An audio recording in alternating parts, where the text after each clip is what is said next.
Hello, I'm Park Sung-hoon, a woodworker who has spent 30 years living with the scent of wood. Please listen to my heartbreaking story. Double tap to continue. People called me a master craftsman, but looking back now, I may have been good with wood, but I was a complete fool when it came to judging people. No, calling myself a fool isn't even enough. My foolishness destroyed my entire life. Before you continue, please hit subscribe and like. It really helps. I had an apprentice I cherished more than my own son. I first met him early one winter 7 years ago. The moment I saw him lingering in front of my factory, I felt an inexplicable sympathy. In the eyes of that 20-year-old young man with nowhere to go, I saw my younger self. I too had once come to Seoul with nothing and started this work. "Can I work here?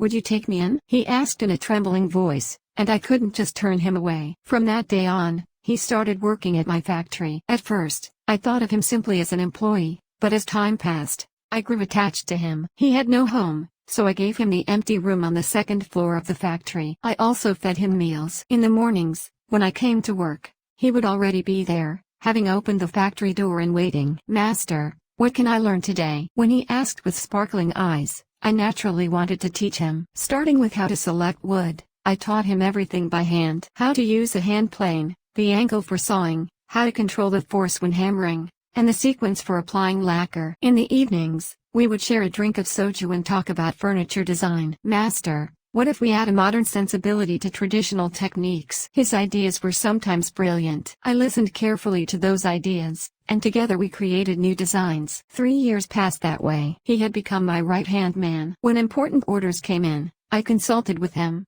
and when I developed new techniques, I told him first. At that time, I had developed a new joining technique worthy of a patent. It was a method that allowed wood to bond firmly without using nails. It was a modern application of traditional joinery techniques, and furniture made with this technology was sturdy enough to last 200 years easily. I taught him everything about this technique. "Master, this design is going to be huge. You're truly amazing." He always praised me. I can't tell you how sweet those words were. The feeling of being recognized, the pride of passing on my skills to someone, made me want to teach him even more. I even entrusted him with the patent paperwork. That's how much I trusted him. One morning it happened. I arrived at work later than usual, and the factory door was open. Thinking it strange, I went inside to find his workbench completely empty. His personal toolbox and all the blueprints he had been collecting were gone. With an ominous feeling, I rushed to the office. There was an envelope on the desk. My hands trembled. When I opened the envelope, there was just a short note inside. "Master, thank you for everything. I'm going to try my own path." That was all. For a thank you, it was too cold. Thinking something was wrong, I called him, but his phone was already turned off. A few days later, I heard the news that a competitor had released furniture with the exact same patented technique as mine. Only then did everything become clear. He had used me. From the beginning, his plan was to learn my skills and sell them. I later found out that he had received 30 million won from the competitor for my technology and designs. He had also stolen the patent documents. What I had entrusted to him in trust became poison. For several nights, I couldn't sleep from the sense of betrayal. Even when sleep came, his smiling face would appear and I'd wake up immediately. That smile now felt like mockery. It was the biggest mistake of my 30-year career as a craftsman. My goodwill, my trust, had destroyed me. The first act of my life ended so miserably. "Mr. Park, are you awake? You need to pull yourself together." I couldn't just stand by and watch my world crumble. But there was no time to deal with the sense of betrayal. A bigger problem had landed at my feet: the bank loan. A year ago, I had decided to expand my factory. Orders were flooding in, and I needed a larger workshop and the latest equipment. I took out a loan of 300 million won from the bank. At the time, I was confident. I thought with my skills, I could easily pay it back. But when my apprentice ran away with my technology, everything fell apart. The competitor started selling products with my exact design at half the price. Naturally, orders stopped coming. The clients who used to order from me dropped out one by one. They wouldn't answer my calls, and when I visited, they'd send me away saying the person in charge wasn't there. Even places I'd been doing business with for 20 years were the same. "Mr. Park, I'm sorry, but we've decided to receive this order from somewhere else." "Why?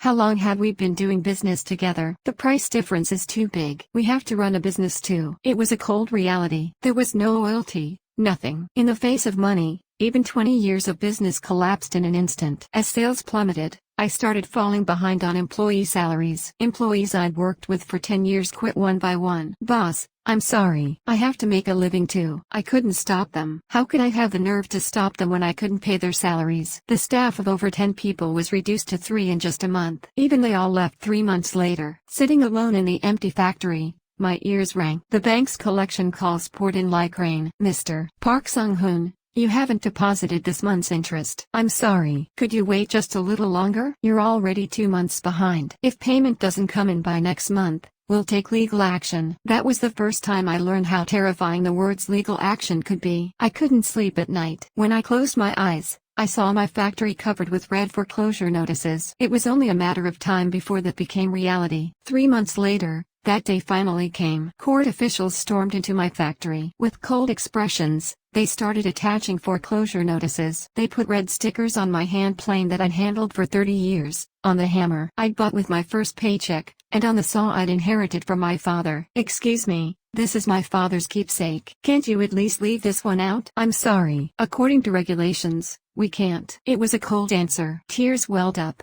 but I held them back. I didn't want people to see a craftsman cry. But the moment I saw my tools being sold for pittances at the auction, I couldn't hold back anymore. A hand plane worth 300,000 won sold for 5,000 won. A circular saw worth 1,000,000 won went for 20,000 won. My father's keepsake had sold for 10,000 won. It felt like my entire life was being liquidated at bargain prices. I bowed my head in a corner of the auction house and shed tears of blood. The factory was soon auctioned off as well. I was evicted from the place where I'd worked for 30 years. On the last day, I looked around the empty factory. My sweat was embedded everywhere. A photo of my first work hung on the wall. It was a desk I'd made when I was 25. Back then, my eyes sparkled, but now when I looked in the mirror, only dull eyes remained. Credit delinquent. That was the report card of my 30-year single-minded life. Park Sung-hoon, once called a master craftsman, had fallen into the abyss. I became someone who couldn't even make a credit card on the street. When I tried to withdraw money from an ATM, only the cold message of insufficient funds appeared. The most miserable thing was people's stares. When I went to the neighborhood supermarket, the owner looked at my face and said he only accepted cash. He used to give me credit before. The owner of the materials shop I used to deal with didn't even answer my phone. I painfully learned that when you become a credit delinquent, you're not even treated as a person. At night,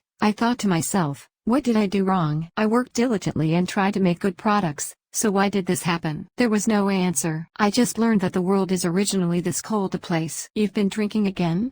How long are you going to live like this? I believed that family would be there for you in your hardest times. That's what happens in dramas, right? No matter how hard things get, family stays together until the end. But reality was different from dramas. No, it was the exact opposite. My wife changed from the day I lost my factory. Or maybe she was always like that and I just didn't know. At first, she pretended to understand. Honey, cheer up. You'll be able to get back on your feet. But I quickly realized those words weren't sincere. Her true colors showed in less than a week. You couldn't read the times and were just stubborn. And look where that got you. I'm embarrassed to meet my friends. Those words were like blades. It hurt more than a dagger to the chest. I never dreamed such words would come from the mouth of someone I lived with for 30 years. When I was making money, I was a good husband, but once the money was gone, I became a useless man. I'm sorry. I was wrong. I bowed my head and apologized. But my wife's expression remained cold. What good does sorry do? What about the rent? What about the kids' academy fees? I was frustrated too. If there was a way, I would have done it already. I was looking for day labor every day, but it wasn't easy. Not many places would take someone over 50. The kids were the same. My eldest son had graduated from college and was working at a company. When I said I was struggling, at first he pretended to worry. Dad, are you okay?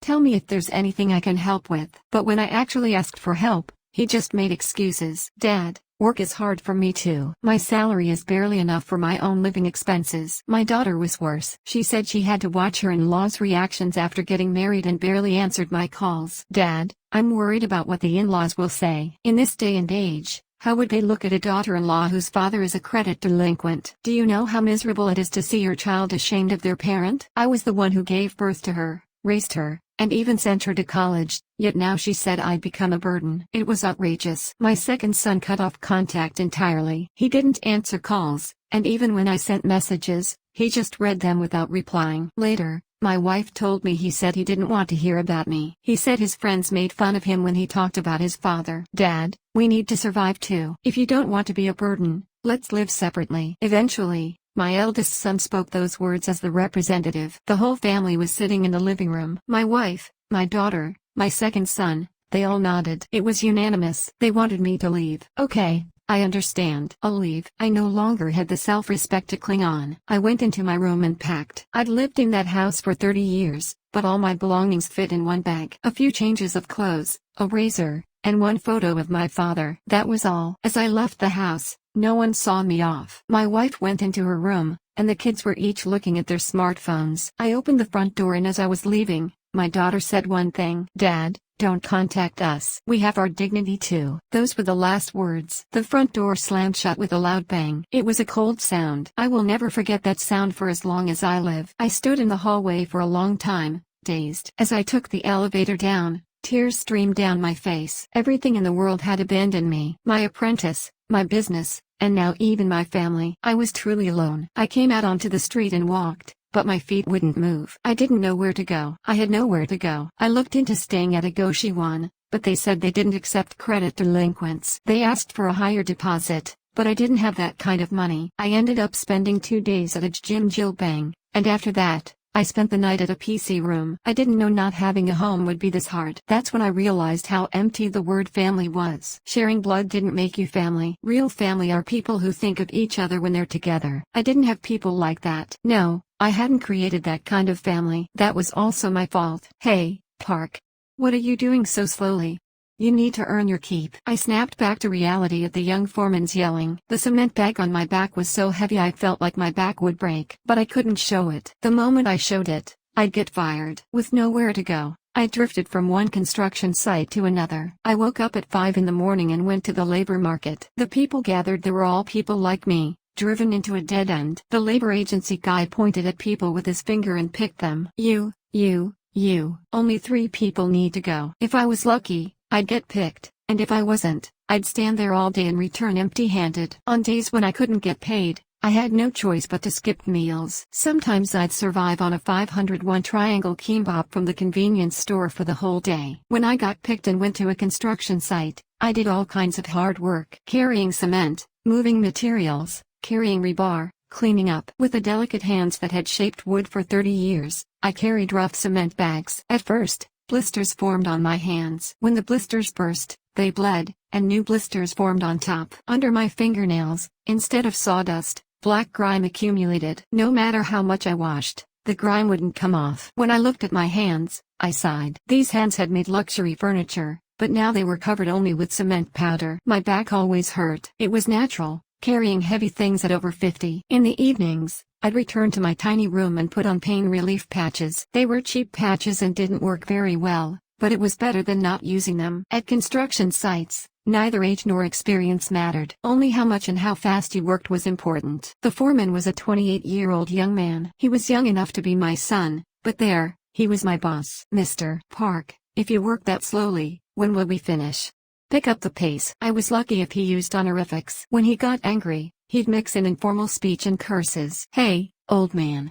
If you can't do it properly, just stay still." I endured it. If I talked back, I'd get kicked out immediately. The 80,001 daily wage was precious. With that money, I could eat for 2 days. At lunchtime, I ate cup noodles for my meal. I'd sit in a corner of the site office and pour hot water into them. The young workers ordered chicken or Chinese food. I'd eat my noodles while smelling those aromas. I used to eat pork belly for lunch and have company dinners, but that felt like a dream. In the evenings, I returned to the shabby rooming house area. It was a 3-kyung room with 200,001 monthly rent. The bathroom was shared, and there was no kitchen. There wasn't even space to put a rice cooker, so I bought convenience store lunch boxes. On days when I had no money, I just went hungry. At night, I'd stare at the ceiling and think, what exactly did I do wrong? I lived diligently, so why did this happen? There was no answer. I just consoled myself that life was originally like this. Sometimes I had this thought, I wish I just wouldn't wake up. Waking up in the morning was too hard. I didn't know what hope I should wake up for. Wake up,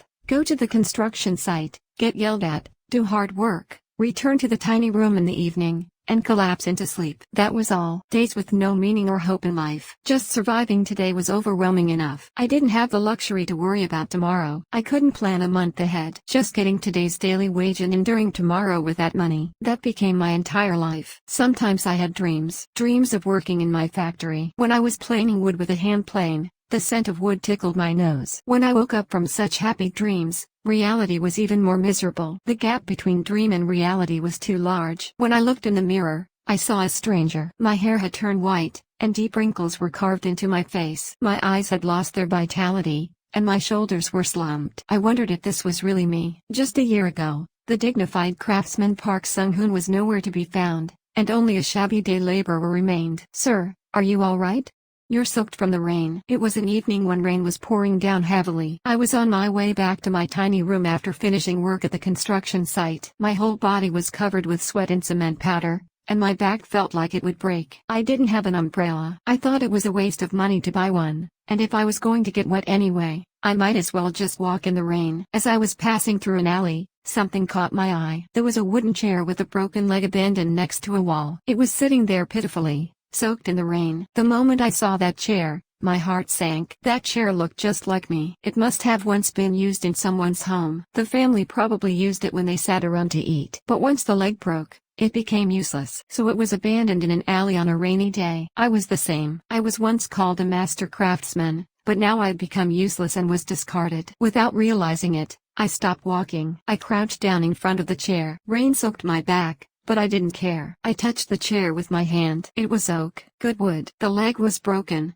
but the wood itself was sturdy. I took out worn tools from my pocket. They were a small saw and hammer I couldn't throw away even when I lost my factory. My father had passed them down to me, so I couldn't bear to throw them away. I always carried them in my pocket. Even though I had no use for them, I just carried them around. That was my last bit of self-respect. Soaking wet in the rain, I started fixing the chair leg. I cleanly cut the broken part and reinforced it with a piece of wood I found nearby. I didn't have nails, so I tied it tightly with string. My hand slipped on the rainwater, but I worked carefully. I'd been sitting there for a while when suddenly the rain stopped hitting me. I looked up to find someone holding an umbrella over me. It was a young woman. She was wearing clean clothes and had clear eyes. "Sir, are you fixing that chair?" Her voice was so warm. It was the first kind voice I'd heard in a long time. I bowed my head in embarrassment. Yes. It was abandoned, so I thought it was a waste. "By any chance, did you used to do this kind of work? Your skills are quite exceptional." Those words warmed my heart. Someone recognizing my skills. It had been so long. At the construction site, nobody knew my past. They just saw me as a powerless old man. "I used to make furniture before, but now," I trailed off. I couldn't say any more. She looked at the chair carefully. "You really fixed it beautifully. I do this kind of work too." She handed me a business card. The name Choi Soo-jin was written on it. It said she was the CEO of an upcycling furniture workshop. Upcycling? Yes, it's the work of making discarded waste wood or old furniture into new works. Like you, breathing new life into damaged wood. Listening to her explanation, my heart pounded. I thought there might still be work I could do. "Would you visit our workshop?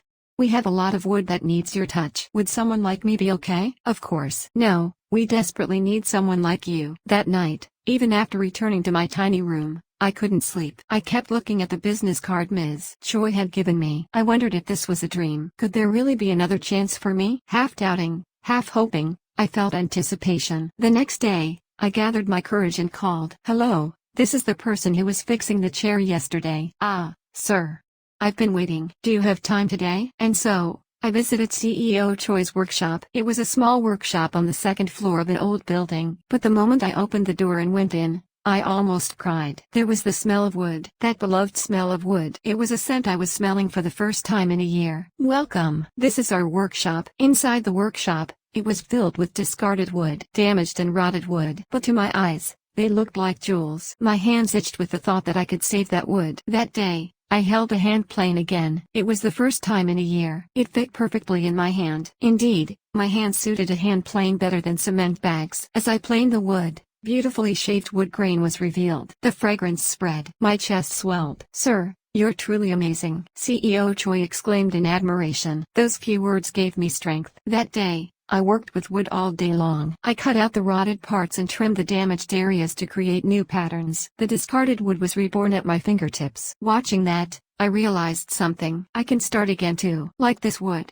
I too can heal my wounds and be reborn in a new form. The broken chair I found on a rainy day changed my life. Sir, please look at this wood. How can we save it? CEO Choi called me sir. At first, it was awkward calling a construction day laborer sir, but she genuinely respected me. She recognized my skills and listened carefully to my opinions. This wood looks like it's about 100 years old, but the middle part is rotted here. Then is it unusable? No. If we cut out the rotted part, a unique pattern will emerge. This scar can become the focal point of the work. I started working as I said. I carefully cut out the rotted part. Then the beautiful grain hidden inside the wood was revealed. It was art created by the traces of time. Wow, it's really wonderful. As expected, you're a master. I felt good at CEO Choi's admiration. It was the feeling of being recognized for the first time in a long while. After being cursed at construction sites for a year, hearing such praise almost brought tears to my eyes. The workshop work was hard but happy. I commuted at 7 in the morning and worked until 10 at night. I worked longer than at the construction site, but it wasn't hard at all. It was work I loved. Touching wood, planing, applying lacquer. Every process was enjoyable. CEO Choi completely trusted my skills. She entrusted important work to me and asked my opinion on new designs. Each time, my heart raced. I felt like I had become a needed person again. Sir, could you take charge of the main piece for this exhibition? Me?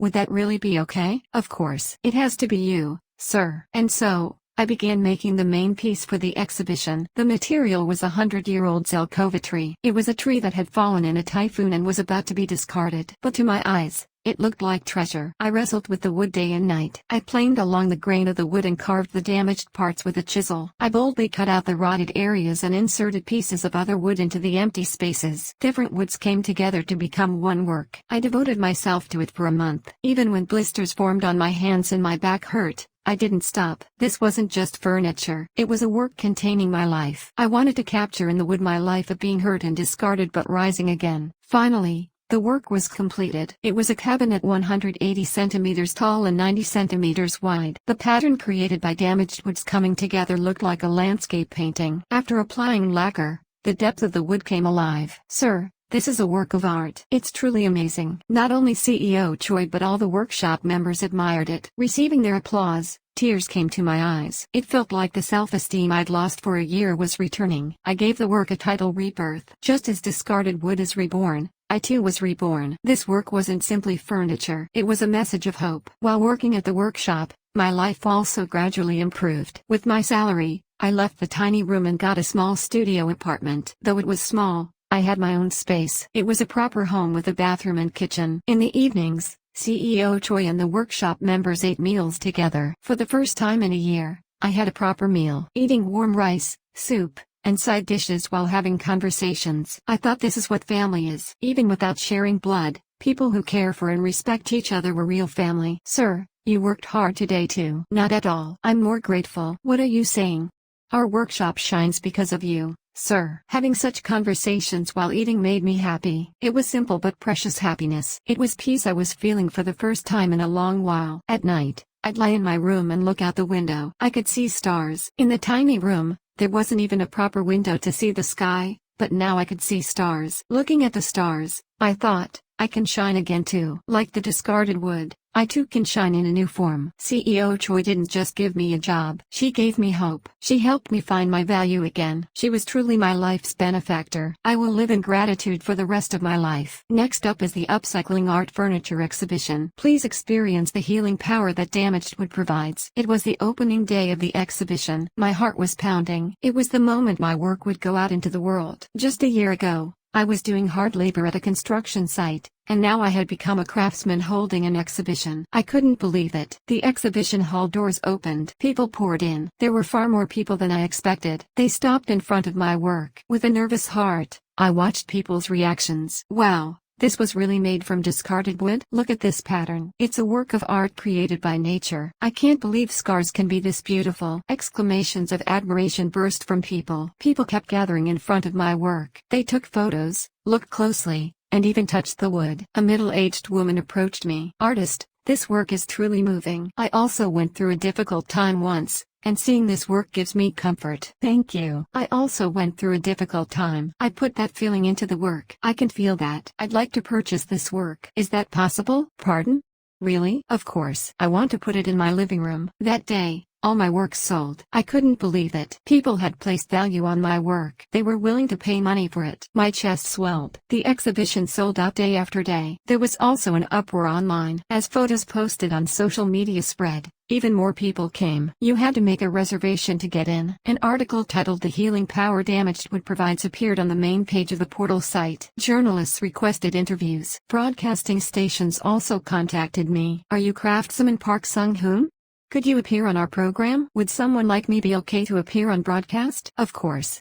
Viewers will definitely want to hear your story. And so, I appeared on a broadcast. It was a morning information program. The host's eyes welled up as she listened to my story. It's truly a moving story. I'm so glad you didn't give up. I also wanted to give up many times. But after meeting CEO Choi, I found hope again. After the broadcast aired, the response was explosive. Hundreds of supportive messages were posted on the viewer message board. It brings tears to my eyes. I need to cheer up too. I'm rooting for Craftsman Park Sung-hoon. I really want to buy a piece. Where can I buy one? After that, orders poured in. Not only individual orders but also companies contacted me. I even received a proposal to install my work in a famous hotel lobby. Praise poured in, calling it a work of art containing Craftsman Park Sung-hoon's 30 years of soul. Famous magazines also requested interviews. I was even featured as a cover model. Just a year ago, I was being cursed at construction sites, and now I had become a magazine cover model. I also made a lot of money. I received hundreds of thousands of won for each work. It was far more money than I'd earned at construction sites for a year. Looking at my bank balance felt like dreaming. But there was something that made me happier than money. It was that I had regained my name. I was no longer called credit delinquent Park Sung-hoon,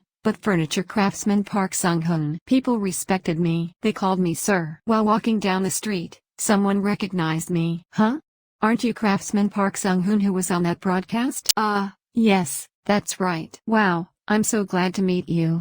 I watched the broadcast so movingly. Could I get your autograph? There were people asking for my autograph. Just a year ago, people avoided me, and now they approached me for autographs. The world had really changed a lot. The workshop also moved to a larger place. The number of employees increased to 10. They were all people passionate about breathing new life into discarded wood. I was happy working with them. In the evenings, CEO Choi and the employees had company dinners together. We ate delicious food and laughed and chatted. I thought this is real success. Making a lot of money is good, but having people you can laugh with is greater happiness. When I looked in the mirror, my eyes had changed. The dull eyes from a year ago had disappeared, and sparkling eyes had returned. My shoulders straightened, and my walk became confident. I had come back to life. I was no longer a failed head of household, a homeless person, or a day laborer. I was the proud furniture craftsman, Park Sung-hoon. I had regained my name. That made me happier than anything. Is Craftsman Park Sung-hoon here?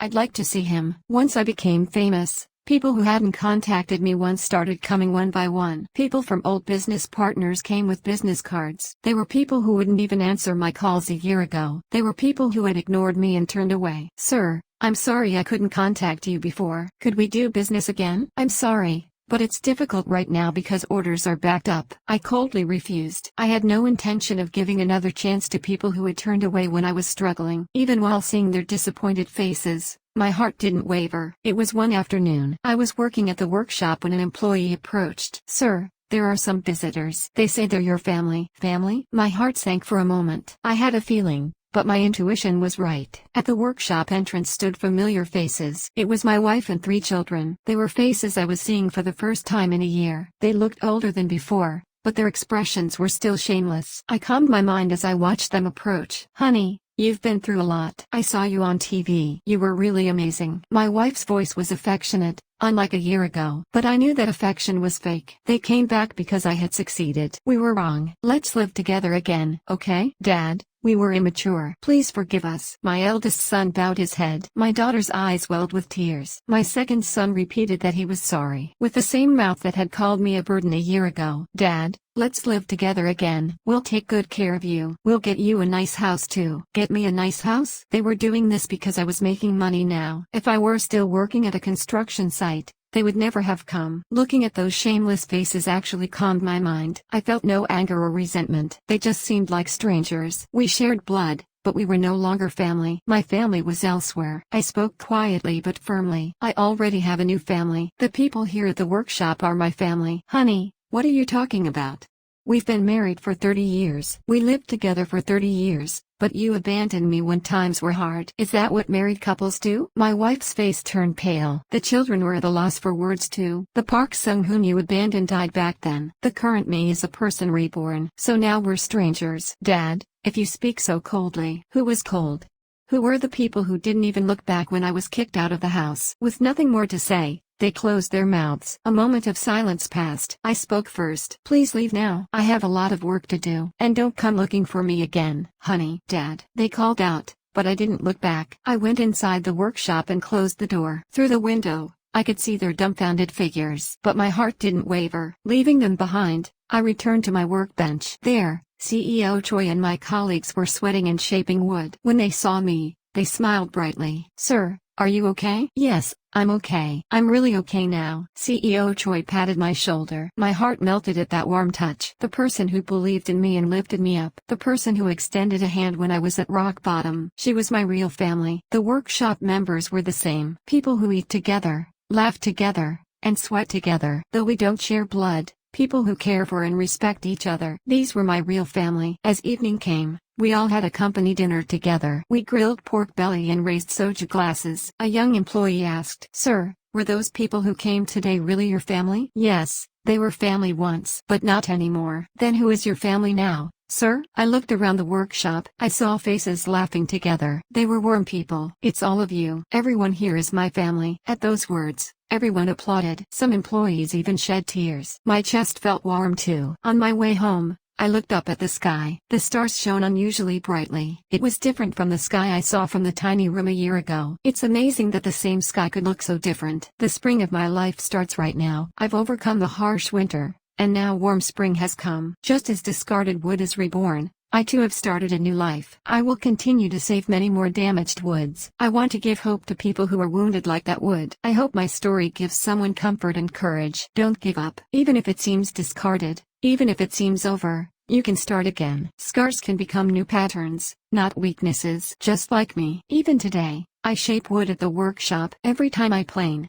the scent of wood spreads. I'm happy smelling that fragrance because I'm doing work I love and I'm with people who care for me. The spring of my life starts now, and this spring will continue for a long, long time. If you enjoyed this video, please subscribe and like, and leave a word of encouragement in the comments. Thank you.